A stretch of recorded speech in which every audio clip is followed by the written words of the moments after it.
This is how I taught myself to code in C# using the Unity engine. I learned how to make my own version of Tetris, but with a little twist. Throughout this project, I learned a lot about game design. And although it took a lot of effort and perseverance, I still had a great time losing my sanity trying to fix bugs. I've decided to share my experiences and process at making the game that I call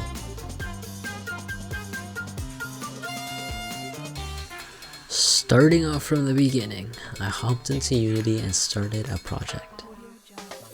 But there was one slight problem. I don't know C# and how to use the Unity engine, which is kind of a problem if you plan on coding in C# and using the Unity engine. But first, let me tell you about my game idea. My idea for this game is to take Tetris, which is a very old game, and add something new to it. So I decided I'd make Tetris, but a platformer.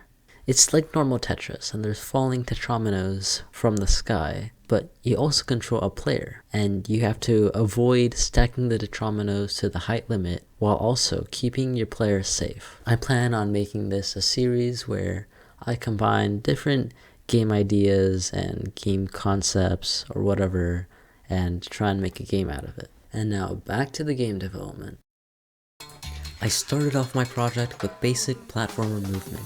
I made it so the player can strafe left and right with the A and D keys and jump with the spacebar. But that's all I could do for now because I didn't really know how to do anything. But then I found the solution to this problem, going through a million Unity forums and documents. I then made all the tetrominos from the original game and put them in a list.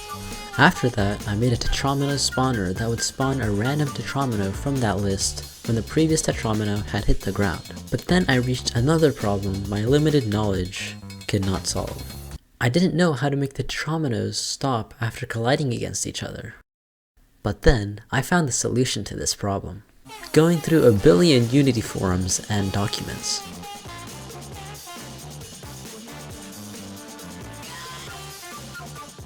But after going through a billion Unity forums and watching a YouTube tutorial, I finally got the game working.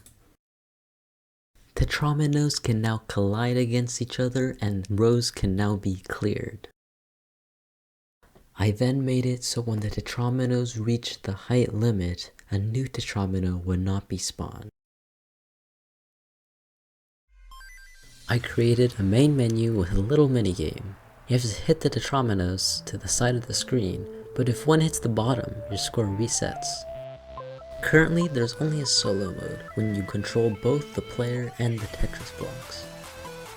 But in the future, I might add a dual mode, where one player controls the Tetris blocks and tries to crush the little ball, which is their opponent. I changed the art for the tetrominos and the background, which I think is a significant improvement. I also added a scoring system. You gain score when you speed up the descent of the blocks and when you clear a row. I also created the other way to lose, getting hit by a falling tetromino, which currently just sends you back to the main menu. Game loop completed. It was around this point where I realized the game was feeling a little bit bland.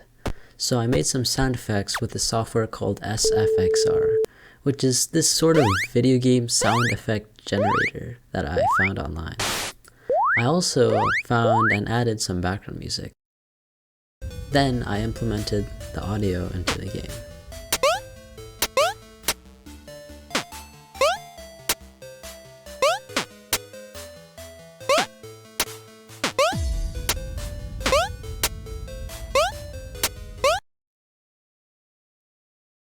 Then I made some particle effects with Unity's particle system. For the player, I made a trail and particles for jumping and landing, which I think helps make the player feel more alive and less like a static ball. I also made particles for the two tetrominos with special properties. Finally, I added a coin that has a trail, particle effects, and also sound effects.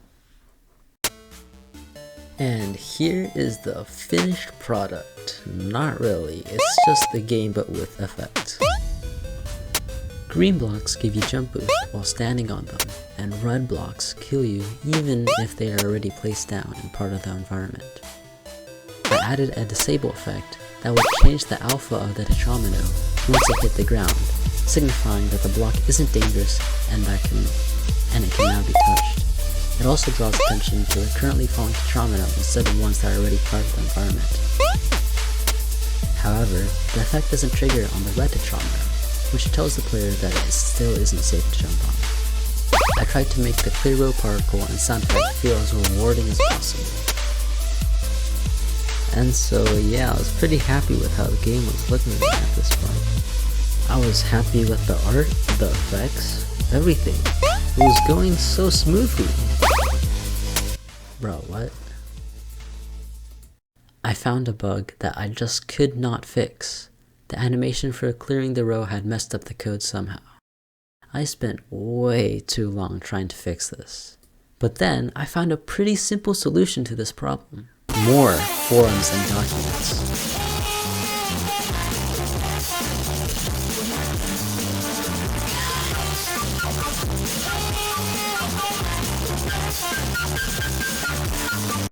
I'm just kidding, I just gave up and removed the feature.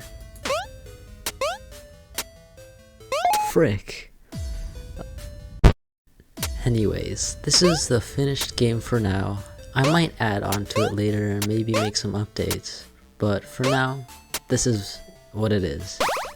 And I would love to hear any ideas or advice from you guys, either for the game design, or just the video format. I'd love to hear it, so please leave a comment down below and I'll see you next time.